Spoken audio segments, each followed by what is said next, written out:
Okay. આની આના પહેલાના લેક્ચરની અંદર આપણે એક ઉદાહરણ જોઈ ગયા હતા. રિકાર્ડોએ ભાડાના સિદ્ધાંતને સમજાવવા માટે એક ઉદાહરણ આપેલું છે કે નિર્જન ભૂમિ હોય એમાં પ્રથમ ટુકડી જાય એ સૌથી વધુ ફળદ્રુપ જમીન ઉપર જમીનનું ખેડાણ કરે છે. બીજી ટુકડી જાય એ એના કરતા ઓછી ફળદ્રુપ જમીન ઉપર ખેતી કરે છે. અને ત્રીજી ટુકડી જાય એ સૌથી ઓછી ફળદ્રુપ જમીન ઉપર ખેતી કરે છે. એટલે આપણે અહીંયા 3 પ્રકારના ખેતર છે એને ધ્યાનમાં લીધેલા છે. એમાં એ પ્રકારનું ખેતર છે સૌથી વધુ ફળદ્રુપ છે. બી પ્રકારની જમીનનો ટુકડો છે એ એના કરતા ઓછો ફળદ્રુપ જમીનનો ટુકડો છે. અને સી પ્રકારની જમીનનો ટુકડો છે એ સૌથી ઓછો ફળદ્રુપ જમીનનો ટુકડો છે. આથી અહીંયા સી પ્રકારના જમીનના ટુકડાને અથવા તો સી પ્રકારની જમીન છે એને આપણે કઈ જમીન તરીકે ઓળખશું? એને આપણે સીમાંત જમીન તરીકે ઓળખશું. અને એ બી પ્રકારની જમીન છે એને આપણે પૂર્વ સીમાંત જમીન તરીકે ઓળખશું. ત્રણેય જમીનના ટુકડા ઉપર એક જ સરખું ખર્ચ કરવામાં આવે છે તો એ પ્રકારની જમીન છે એ સૌથી વધુ ફળદ્રુપ જમીન છે. એટલે ત્યાં 100 મણ અનાજનું ઉત્પાદન થાય. બી પ્રકારની જમીન છે એ પ્રકારની જમીન કરતા ઓછી ફળદ્રુપ જમીન છે. આથી ત્યાં 60 મણ અનાજનું ઉત્પાદન થાય. અને સી પ્રકારની જમીન છે એ સૌથી ઓછી ફળદ્રુપ જમીન છે. આથી ત્યાં 30 મણ અનાજનું ઉત્પાદન થાય છે. હવે અનાજના ભાવ કેટલા છે? તો કે 10 રૂપિયા છે. મણ અનાજના 10 રૂપિયા ભાવ છે. એટલે એ પ્રકારની જમીનમાંથી 100 ગુણ્યા 10 એટલે કે એ પ્રકારની જમીનમાંથી 1000 રૂપિયા આવક મળે છે. બી પ્રકારની જમીનમાંથી 600 રૂપિયા આવક મળે છે. અને સી પ્રકારની જમીનમાંથી જે સીમાંત જમીન છે એમાંથી 300 રૂપિયા આવક મળે છે. સી પ્રકારની જમીનમાં 300 રૂપિયાનો ખર્ચ કરવામાં આવે છે અને 300 રૂપિયાની જ આવક મળે છે. એટલે સી પ્રકારની જમીનને શૂન્ય ભાડું મળે છે. હવે આપણે આગળ જોઈ ગયા હતા કે ભાડું કઈ રીતે ભાડું શોધવામાં આવે છે? તો કે ભાડું સીમાંત જમીનની આવક, સીમાંત જમીનની આવક માઇનસ પૂર્વ સીમાંત જમીનની આવક, એવું આપણે કહી ગયા. તો અહીંયા સીમાંત જમીન કઈ છે? તો કે સી જમીન છે એ સીમાંત જમીન છે. અને બાકીની એની સરખામણીમાં બી અને એ જમીન છે પૂર્વ સીમાંત જમીન છે.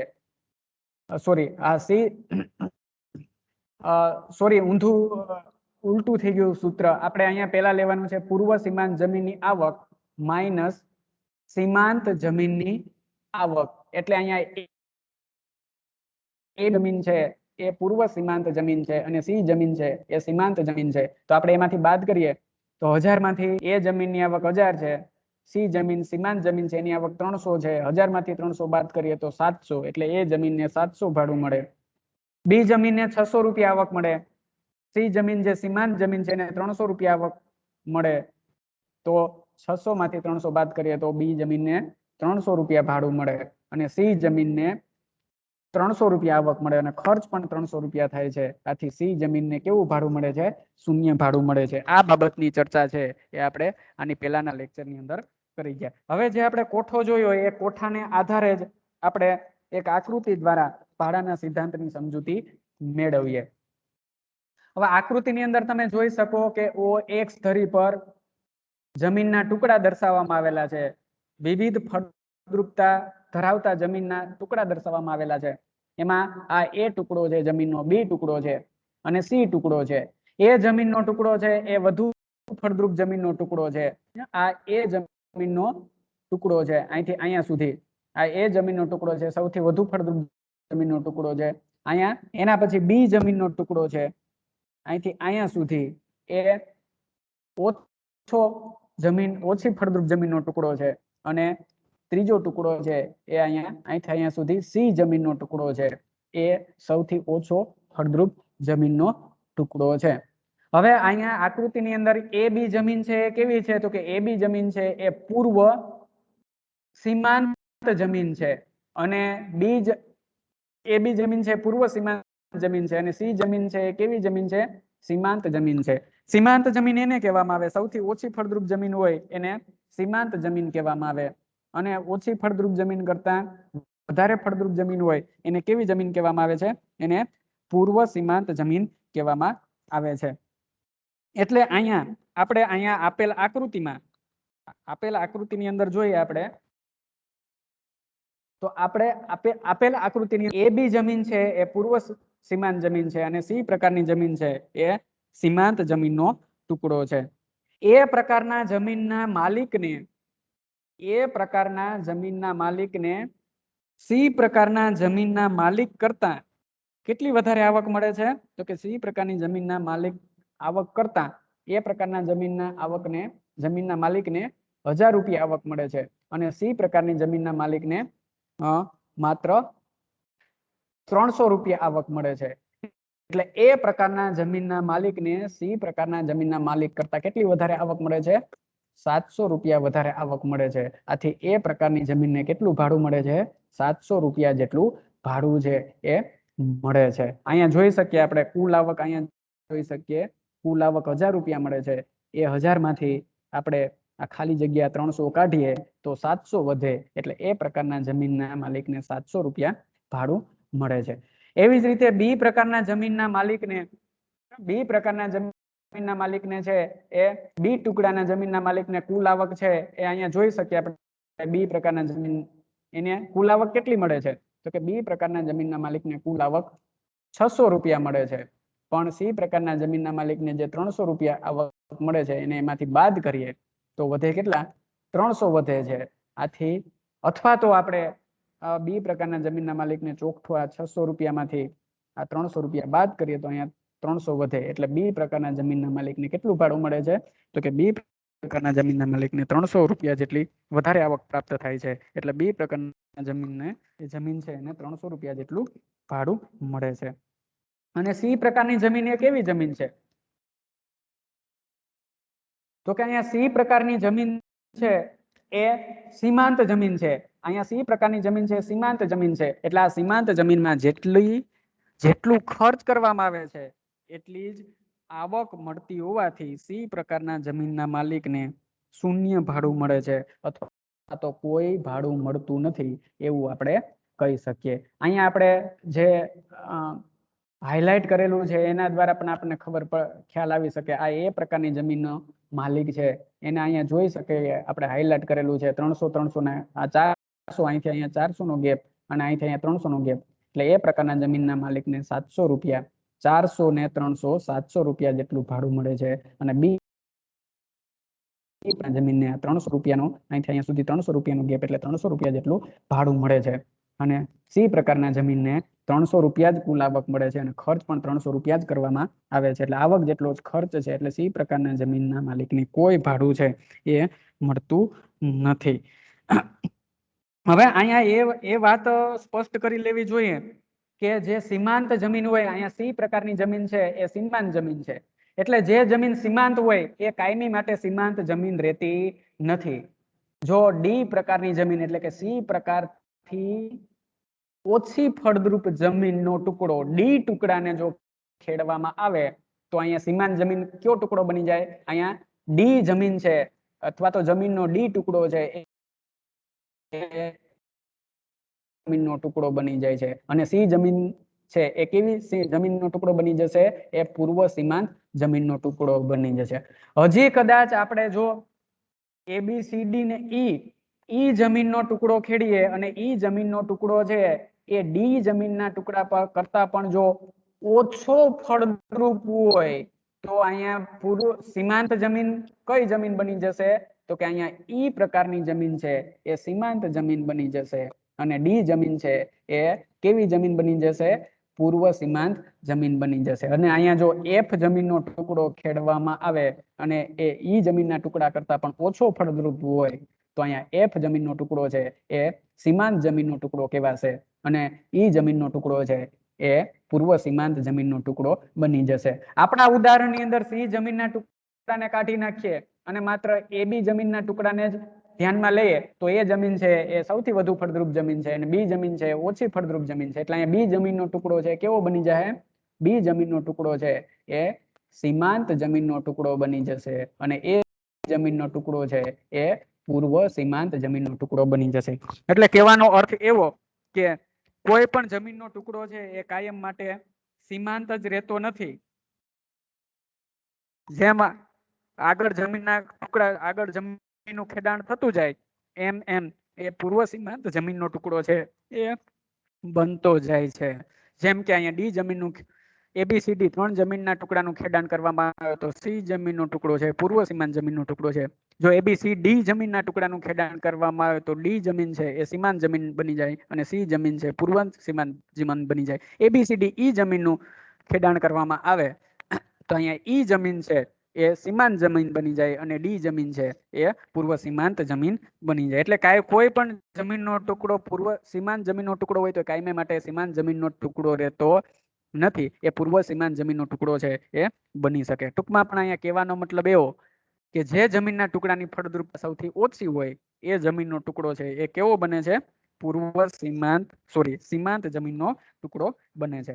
અને રિકાર્ડોએ એવું કીધું કે પૂર્વ સીમાંત જમીનના ટુકડામાંથી સીમાંત જમીનના ટુકડાની જે આવક મળે એને બાદ કરતા આપણને જે કંઈ વધે એ જમીનના માલિકને જે કંઈ વધે ભાડું છે. એટલે રિકાર્ડોએ ભાડાનું આવું સૂત્ર આપેલું છે જે અગાઉ પણ આપણે જોઈ ગયા હતા કે ભાડું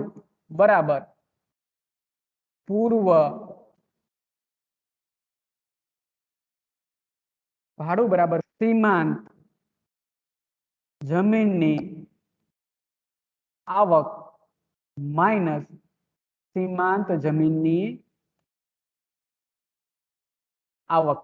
રિકાર્ડોનો કહેવાનો અર્થ એવો છે કે પૂર્વ સીમાંત જમીનને જે આવક મળે અને સીમાંત જમીનને જે આવક મળે એ બંનેનો તફાવત એ શું છે? એ બંનેનો તફાવત એ ભાડું છે. ઓકે, એ વાત આપણે આકૃતિની અંદર પણ જોઈ ગયા. ઓકે, એના પછીનો પોઈન્ટ છે રિકાર્ડોના સિદ્ધાંતની ટીકાઓ અથવા તો રિકાર્ડોના સિદ્ધાંત છે એની આપણે જોવાની છે, એ મર્યાદાઓ જોવાની છે. ટીકાઓની અંદર પહેલી ટીકા છે જમીનના મૂળભૂત અને અવિનાશી તત્વો કાયમી હોતા નથી. રિકાર્ડોની આપણે ભાડાની વ્યાખ્યા જોઈ ગયા કે જમીનના મૂળભૂત અને અવિનાશી તત્વોના વપરાશ બદલ જમીનની ઉપજમાંથી જે ભાગ જમીનના માલિકને મળે એને ભાડું કહેવાય. અને રિકાર્ડો કહે છે કે આ તત્વો છે, આ મૂળભૂત અને અવિનાશી તત્વો છે એ કેવા છે? કાયમી છે. પરંતુ ટીકાકારો એમ કહે છે કે રિકાર્ડોનો આ ખ્યાલ ભૂલ ભરેલો છે. કારણ કે ટીકાકારોના મતે જમીનની ફળદ્રુપતા ની અંદર જે જમીનની ફળદ્રુપતા કે જે મૂળભૂત અને અવિનાશી તત્વો ઉપર આધાર રાખે છે તે મૂળભૂત અને અવિનાશી તત્વો એ ખરેખર ભૂમિના કાયમી ગુણો નથી પણ નાશવંત ગુણો છે. તેથી જમીનની ફળદ્રુપતા પણ અહીંયા કેવી બની જાય છે? નાશવંત બની જાય છે. એટલે જ તો આપણે જમીનમાંથી જેમ જેમ પાક લઈએ તેમ તેમ અથવા તો જેમ જેમ જમીનનો ઉપયોગ કરીએ તેમ તેમ જમીનની ફળદ્રુપતા જાળવી રાખવા માટે આપણે રાસાયણિક ખાતર, સારું બિયારણ, અદ્યતન ખેત પદ્ધતિ વગેરેનો ઉપયોગ કરવાની જરૂર પડે છે. એટલે જમીનની ફળદ્રુપતા જાળવી રાખવા માટે આ બધાનો ઉપયોગ કરવો પડે છે. એ હકીકત પુરવાર કરે છે કે જમીનની ફળદ્રુપતા એ જમીનનો કોઈ કાયમી ગુણ નથી. એટલે કે જમીનની અંદર આવા કોઈ અવિનાશી અને મૂળભૂત તત્વો પડેલા નથી જે રિકાર્ડોએ વાત કરેલી છે. આથી જમીન છે, આથી રિકાર્ડોનો ભાડાનો સિદ્ધાંત છે કેવો બની જાય છે? મર્યાદિત બની જાય છે. ઓકે, એના પછીનો બીજી મર્યાદા છે જમીન ખેડાણનો ક્રમ ઐતિહાસિક દ્રષ્ટિએ સાચો નથી. જમીન ખેડાણનો ક્રમ છે એ ઐતિહાસિક દ્રષ્ટિએ સાચો નથી. રિકાર્ડોએ જમીન ખેડાણનો ક્રમ દર્શાવેલો છે.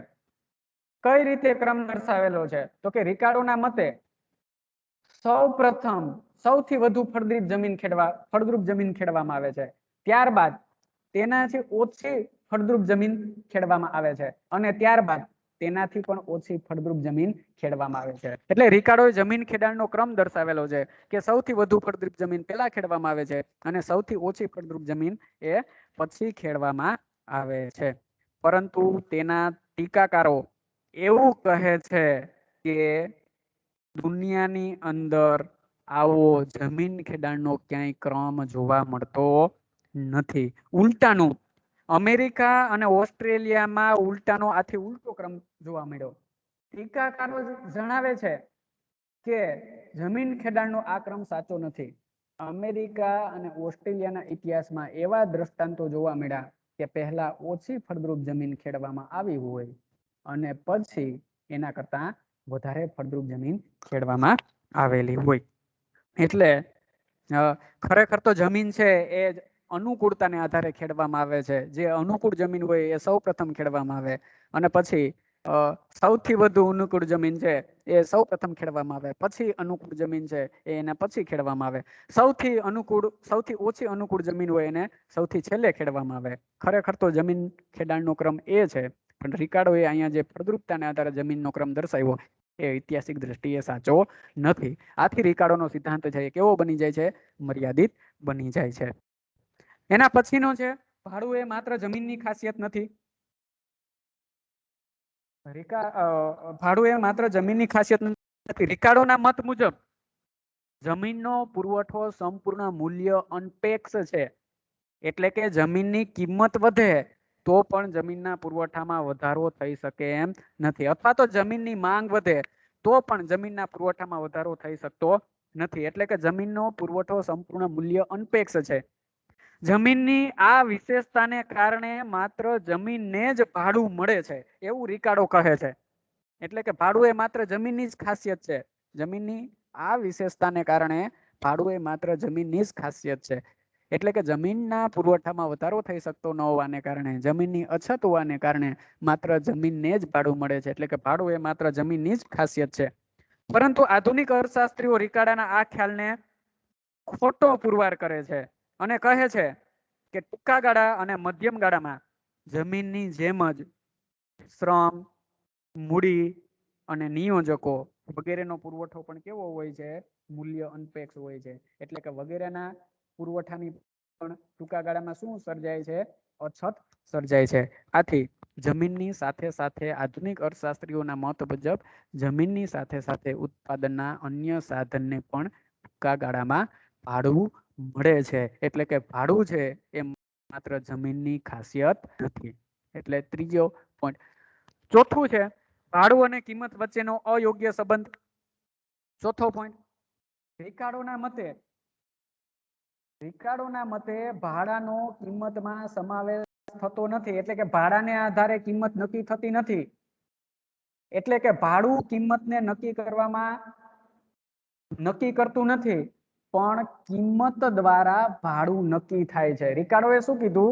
રિકાર્ડોએ એવું કીધું કે કિંમત દ્વારા ભાડું નક્કી થાય છે. એટલે કે કિંમત વધે તો ભાડું પણ વધે છે અને કિંમત ઘટે તો ભાડું પણ ઘટે છે એવું રિકાર્ડોએ કીધું. અને એ દ્રષ્ટાંત એને આપણે જે કોઠો જોઈ ગયા, કોઠામાં પણ એ જ રીતે છે. આપણે જમીનના 3 ટુકડા જોઈ ગયા હતા. એ જમીન છે દાખલા તરીકે, તો એ જમીનમાં 100 મણ અનાજનું ઉત્પાદન થાય અને એ મણ અનાજની કિંમત 10 રૂપિયા હતી. તો એ જમીનને કુલ કેટલી આવક મળતી હતી? તો કે 1000 રૂપિયા આવક મળતી હતી. બી જમીનને જોઈ ગયા હતા કે બી જમીનમાં 60 મણ અનાજનું ઉત્પાદન થાય, અનાજના મણની કિંમત 10 રૂપિયા હતી, એટલે બી જમીનને કુલ આવક 600 મણ મળતી હતી. અને સી જમીનમાં માત્ર 30 મણનું જ ઉત્પાદન થતું હતું અને કિંમત મણની 10 રૂપિયા હતી. તો સી જમીનમાંથી કેટલા? 300 રૂપિયા આવક મળતી હતી. હવે 300 રૂપિયા સીમાંત જમીન છે, તો એ જમીનનું ભાડું આપણે કઈ રીતે નક્કી કર્યું હતું? તો કે 1000 - 300 એટલે બરાબર એ જમીનને કેટલું ભાડું મળતું હતું? 700 રૂપિયા ભાડું મળતું હતું. બી જમીનને કેટલું ભાડું મળતું હતું? તો કે 600 - 300 એટલે બી જમીનને 300 રૂપિયા ભાડું મળતું હતું અને સી જમીનને જેટલી આવક થતી હતી એટલો જ ખર્ચ હતો એટલે 0 રૂપિયા ભાડું મળતું હતું. અહીંયા આ ભાડાનો આધાર 700 300 એ કોના ઉપર છે? અનાજની કિંમત ઉપર છે, 10 રૂપિયા. હવે જો દાખલા તરીકે અહીંયા અનાજની કિંમત આપણે 10 રૂપિયાથી વધારી અને 20 રૂપિયા કરી નાખીએ તો આ રીતે થઈ જાય. એ જમીનમાં 100 મણ અનાજનું ઉત્પાદન થાય, એની કિંમત 20 રૂપિયા હોય, એટલે 20 ગુણ્યા 100 એટલે એ જમીનને 2000 આવક મળે. બી જમીનમાં 60 મણ અનાજનું ઉત્પાદન થતું હતું, કિંમત 20 રૂપિયા હોય, તો 6 દુને 12 એટલે બી જમીનને કુલ આવક મળે 1200 રૂપિયા. અને સી જમીનમાં 30 મણ અનાજનું ઉત્પાદન થતું હતું, 30 ગુણ્યા 20 એટલે 3 દુને 6 એટલે સી જમીનને 600 રૂપિયા આવક મળે. હવે 1200 આપણે અહીંયા 2000 માંથી સીમાંત જમીનની આવકને આપણે બાદ કરીએ પૂર્વ સીમાંત જમીનમાંથી, તો આપણને ભાડું મળી જાય. એટલે 1200 માંથી 600 બાદ કરીએ તો વધે 1400 એટલે એ જમીનને અહીંયા કેટલું ભાડું મળશે? 1400 રૂપિયા ભાડું મળશે. બી જમીનને અહીંયા 1200 માંથી 600 બાદ કરીએ તો બી જમીનને કેટલું ભાડું મળશે? 600 રૂપિયા ભાડું મળશે. અને સી જમીનને શૂન્ય ભાડું મળશે. અહીંયા જોઈ શકો કે અહીંયા કિંમત વધી તો શું થયું? અહીંયા કિંમત વધી તો ભાડામાં વધારો થયેલો જોવા મળે છે. એટલે રિકાર્ડો એમ કે ભાડાનો આધાર કોના પર છે? કિંમત ઉપર રહેલો છે. એટલે કે કિંમતને આધારે ભાડું નક્કી થાય. જો કિંમત વધે તો ભાડામાં પણ વધારો થાય અને જો કિંમત ઘટે તો ભાડામાં પણ ઘટાડો થાય. એવું રિકાર્ડો છે એની કિંમત અને ભાડા વચ્ચેનો સંબંધ દર્શાવેલો છે. પણ તેના ટીકાકારો છે એ જણાવે છે, પણ આધુનિક અર્થશાસ્ત્રીઓ રિકાર્ડોના આ કિંમત અને ભાડા વચ્ચેના સંબંધની ટીકા કરતા જણાવે છે કે રિકાર્ડોએ ભાડું અને કિંમત વચ્ચેનો જે સંબંધ રજૂ કરેલો છે એ અયોગ્ય છે. કારણ કે આધુનિક અર્થશાસ્ત્રીઓના મતે ભાડું એ ઉત્પાદન ખર્ચનો એક ભાગ છે. ભાડું એ કોનો ભાગ છે? ભાડું એ ઉત્પાદન ખર્ચનો ભાગ છે. અને ઉત્પાદન ખર્ચને આધારે શું નક્કી થાય છે? ઉત્પાદન ખર્ચને આધારે કિંમત નક્કી થાય છે. આથી નક્કી થતી હોવાથી ભાડાનો સમાવેશ કિંમતમાં થઈ જાય છે. એટલે કે ભાડું એ કિંમત નક્કી કરે છે, કિંમત એ ભાડું નથી નક્કી કરતો. રિકાર્ડો એમ કે કિંમત એ ભાડું નક્કી થાય છે, કિંમત દ્વારા ભાડું નક્કી થાય છે. જ્યારે આધુનિક અર્થશાસ્ત્રીઓ એમ કહે છે કે ભાડા દ્વારા કિંમત નક્કી થાય છે. એટલે અહીંયા આધુનિક અર્થશાસ્ત્રીઓના મતે રિકાર્ડો એ ભાડું અને કિંમત વચ્ચેનો કેવો સંબંધ દર્શાવેલો છે?